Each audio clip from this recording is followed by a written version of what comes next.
Good morning, everyone. My name is Toshifumi Kazaoka. I am a project team leader of the Monsoon Wind Power Project in Lao PDR. Please look at this beautiful photo on the screen and imagine a gust of wind in the highlands of Lao PDR, lightening up homes in Vietnam. This isn't a fantasy. This is the future for energy collaboration in Southeast Asia. Let me take you to the highland of Second and Upper Tail Province in Lao PDR.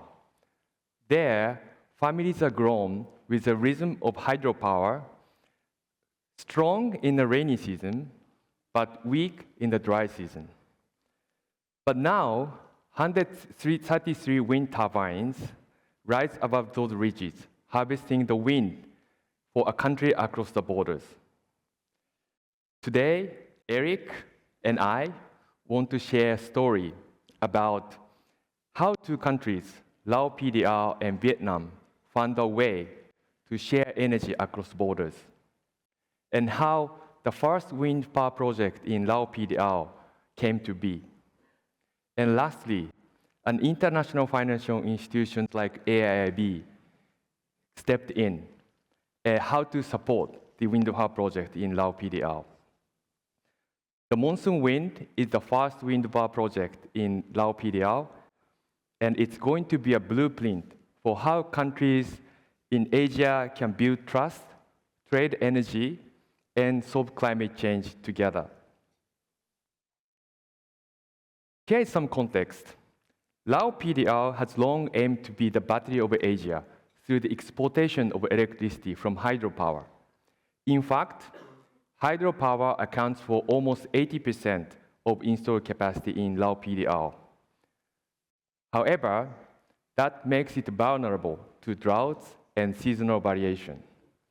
Wind, in contrast, picks up when rainfall decreases. Therefore, wind and rainfall will be a perfectly complementary pair for the electricity generation. Now, over in Vietnam, they've committed to net zero emissions by 2050, a bold move, especially considering they still rely on fossil fuel, particularly in the north. And also, Vietnam relies on hydropower, 30% of its energy mix. It means they also face the same issues as Lao PDR in the dry season. This highlights a clear need and also big opportunity for energy trade in the region. What if the wind in Lao PDR could step in when the water in Vietnam steps out? What if Lao wind could power northern Vietnam, where people still rely on fossil fuel? What if these two nations could plug into each other? But there are still major challenges. First, no precedent. This project would be the first wind farm project in Lao PDR. And second, there are bankability concerns, particularly curtailment risk and country risk. And lastly, the environment and social impacts. We are talking about very, very large infrastructure in remote areas like Monsoon Wind. A sponsor based in Thailand, Impact Electron Siam, has been persistent. They began back in 2011, signing an MOU with the government of Laos. And then now in 2025, the project is about to achieve commercial operations, meaning it takes more than 10 years for the project development. Now, let's take a closer look at the project itself. The infrastructure, 133 wind turbines generating 1,700 gigawatt hour per annum. This is enough to power about 1.5 million households in Southeast Asia for an entire year. To transmit electricity from Laos to Vietnam, a new 27 kilometers transmission line is built on Laos side, and another 44 kilometers transmission line is built by EVN on the Vietnam side. From lender's perspective, it is important to ensure both transmission lines ready on time to ensure the stable cash flow and revenue. And the capacity of a transmission line, 500 kV. It means there will be additional capacity for future transaction. in renewable space. This isn't just engineering, it's a strategy. Wind complements both countries' hydro-heavy grid. It adds resilience and balance. And electricity exports, already low PDR's top product, has been now diversified in terms of sources and destination. Now, let's move to the finance. The project is financed on a non-recourse basis. The total debt amounts $633 million US dollars, and AIIB's share is about $72 million US dollars, with a longer tenor than the commercial banks. AIIB worked closely with ADB, other development financial institutions, DFIs, and commercial banks to enhance the bankability. ADB actually mobilized concessional resources to mitigate curtailment risk, which is quite an innovative way. And through the collaboration with ADB, we learned how to de-risk the renewable project in frontier market. And now we can consider same structure for the future transactions. Now, I'd like to hand over to Eric, who will talk about the development impact, especially for local communities. Eric, stage is yours. Thank you, Toshi.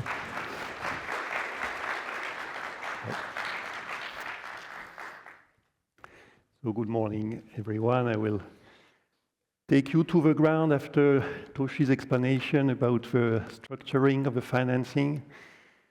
So financing was signed in March 2023, and the construction started immediately afterwards.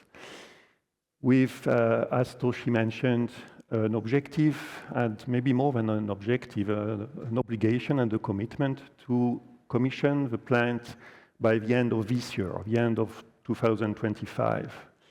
And that was one of the parameters of the challenges for the construction team.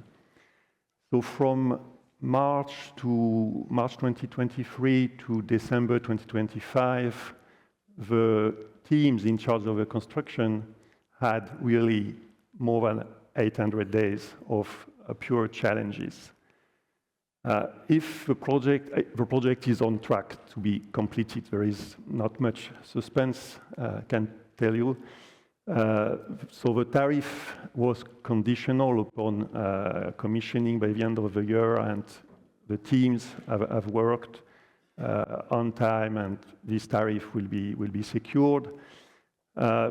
Toshi mentioned the grid connection on the Vietnamese side was not under the control of the project, but this transmission line and to the substation in Vietnam has been completed as well earlier this year. So this challenge is behind us.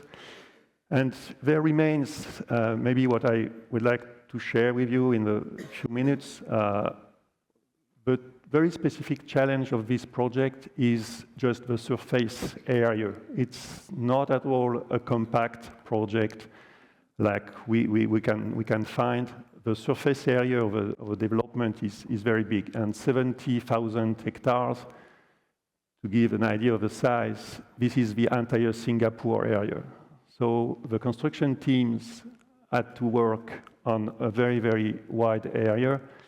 And Toshi mentioned, you can see on the picture, it's mountainous, rugged mountain terrain, very difficult to reach. Especially when what you have to transport is actually very big. And of course, the local roads, when there were roads, were not meant for the logistics challenge. An idea of the size, the blade is more than 80 meters long. And you have to imagine a road with bends going up hills to find the location of the turbines. So very interesting logistics challenge. Then, well, Monsoon tells it all. It's a tropical climate with a rainy season. during the rainy season, of course, suddenly the works slow down. And when you are monitoring the project, you start thinking, oh, maybe we will miss this commissioning date. And heavy rains go also with soil erosion. And when you have soil erosion on the construction part, very quickly afterwards, you have local villagers stepping up and they're complaining about sediments in the local streams. So the rainy season is also a season where grievances are suddenly picking up. So all these environmental impacts and social impacts need to be closely managed. So the project had a starting point that there should be no physical resettlement, so nobody was displaced. Nevertheless, because of the surface, there was some economic displacement, and so the project implemented a very comprehensive and ambitious livelihood restoration plan with extensive consultations with local villagers. To give an idea, there are 32 villages in this area. So for each village, the project went to meet and discuss and record complaints, assess complaints, and try to, and I think they managed quite well, to compensate for any damage, and damages could be damages to agricultural asset of the villagers, could be also and often restriction in their access to the forest, because these communities are actually living a lot from what they harvest in the forest. So mushrooms, bamboos, wood. And because of the construction works, access was heavily restricted during the construction phase. So a lot of effort put on the consultation and compensation. And at this stage, we can say that close to 100% of the complaints have been successfully addressed. And there are still some months to complete this work. It happens that there is a site visit this week, and a social specialist is on site to try to assess how well the project is completing these social obligations. But we have here the environmental specialist. So David was taken care of this project for close to 2 years now, and his colleague Elena, so they are in the room to maybe answer questions on the environmental impacts. So she mentioned 133 turbines. Initially, the project actually had more turbines, but the layout was optimized to reduce the impact on land, to reduce land acquisition, and to reduce the impacts on some sacred land that are valuable for the local community. So in the end, only 133 turbines, but achieving the same 600 megawatt capacity. That was the objective. The project also built 150 kilometers of roads, so it's quite extensive for construction. These roads actually will also serve the local communities, because there was not much infrastructure before. It's again forest mostly, and so these 150 kilometers, it means also for villagers an easier access to schools, to healthcare, to markets for their agricultural product. Project also built 5 substations, 27-kilometer transmission line. This was already mentioned. So if you put all these together, turbines, roads, transmission lines, it's actually a lot of steel and concrete that we are bringing to a relatively pristine environment. So there were quite a lot of challenges on the environmental side. And the good thing is that the project has managed to address most of these impacts. It's an ongoing process. And the lesson is actually that ENS has to be really factored into the obligations of everybody, contractors, subcontractors, and not only the project owners, to achieve these standards that the project has to meet. And this project learned a little bit along the way, but I must say that after 2 years of construction, the sponsors put a lot of effort and resources in monitoring the environmental and social aspects. It means resources, I mean mostly people, but it's like a team for environmental and social, around 60 full-time positions at the project company level, plus contractors and subcontractors team also monitoring this. So it's quite a lot of resources and attention to engaging with local communities and monitoring how the construction is actually made on the ground. And ultimately, all this to ensure compliance with lenders' safeguards. And in the case of this project, AIIB is following the Asian Development Bank's safeguards. As I said, I mean, 98% of grievances resolved. It's quite a good achievement.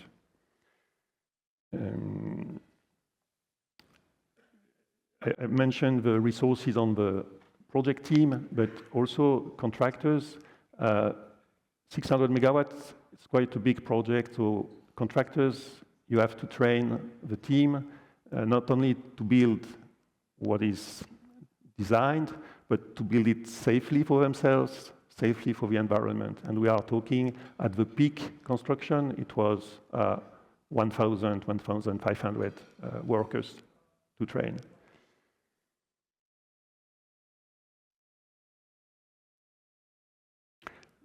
It was the construction time. Now maybe let's move on to operation phase, because it should start at the end of the year. And let's look at what this project means for both Laos, the host country, and Vietnam, the country receiving the power. So for Laos,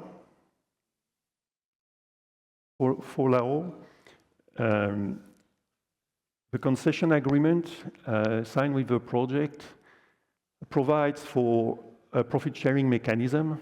So once operation starts and the project company starts receiving revenues, a portion of these revenues will be shared with the Lao government. And in addition, of course, the project company will pay taxes after some years and land use fee. This is the revenue side for the local authorities.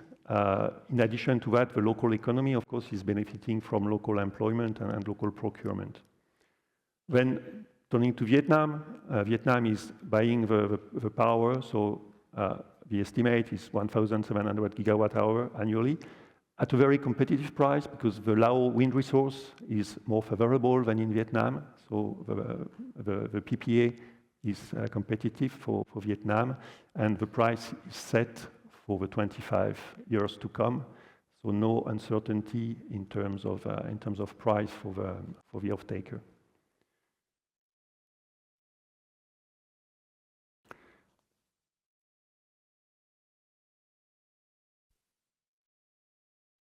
But of course, this project is not only about energy and energy statistics. As I was mentioning, a lot of attention has been paid to local communities. The idea being that the local villagers are not only bystanders observing a big construction in their area, but are also truly benefiting from the outcome of a project. So local communities, what we are talking is a very rural area, very small villages and settlements scattered in the development area, and mostly ethnic minorities, and mostly I have a doubt on the name, Tong minority, 85%. So with their own traditions, own languages, own beliefs, and the project had to factor all this tradition in the design of the plan for the development of local communities. So a lot of surveys, consultations, participations, and the villagers gave their priorities. So mentioned 4 here. Healthcare, because I mean, again, there's no city in this area, so very little healthcare infrastructure. Education, agriculture, because these villages are living mostly on rice and coffee planting, and infrastructure. Well, I mentioned the roads. I could also mention solar power off-grid for the villages, because the power of this project is actually going to the neighboring country. So maybe the main initiative is about coffee. This Dakcheng plateau is one of the most interesting areas for producing coffee in Laos. And they have a tradition of coffee planting, but they have also issues in terms of quality and in terms of access to market. They are basically selling their coffee for a cheap price to exporters, and the profits are not really made for the local communities. So the project has identified some vulnerable households. For now, we have like 70. Who will participate in the preparation of the coffee trees from the seedling phase. And so this lady received coffee seedlings in a nursery that has been made out of material given by the project. She will prepare the seedlings, and then the seedlings will be planted in the forest or in adequate areas to become coffee trees and generate a sustainable income for this household. So this is the Monsoon Coffee Initiative. That is an interesting solution. I think we can move on. No, we cannot move on. I've mentioned the landscape, I mentioned the communities. We would like to give you a sense, except for David and Elena who know the site, but most of us, even people who have worked on the project, like or lawyers, they don't know the site. So Monsoon sent a short video showing really that we are talking about a hotspot for biodiversity and for cultural diversity.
Oh.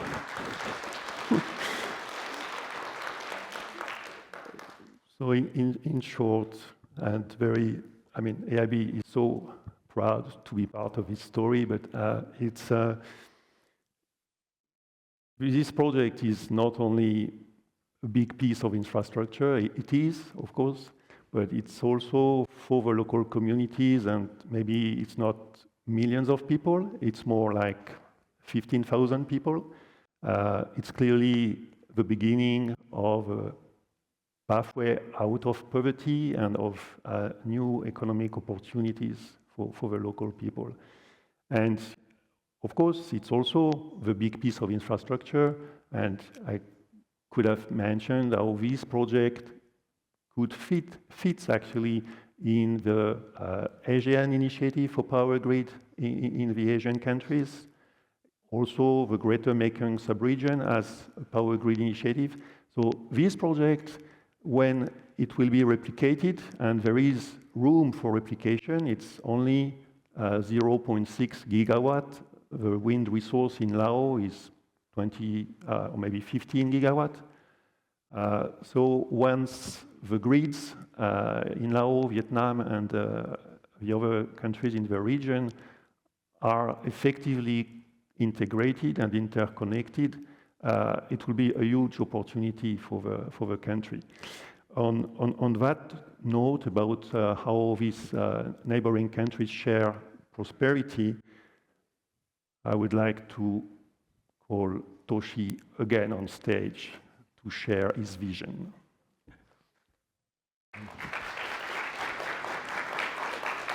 Oh. So a breeze rises in the highlands of Lao PDR, travels over transmission line in Vietnam, lights up a classroom, factory, and hospital. But what's really crossing the border is not just electricity. It's vision, it's cooperation, and a better way forward. Let Monsoon wind be more than a success story.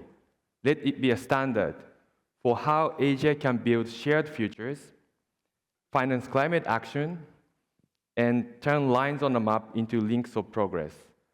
Because when clean energy crosses borders, so does everything we stand for: climate hope, economic inclusion, and infrastructure that connects us all. Thank you very much.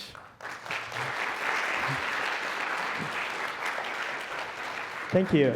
Thank you, Toshi. Thank you, Eric. Given our time, perhaps we'll take one question from the audience before moving to the next project. Do we have any questions from the audience? Everyone in the back?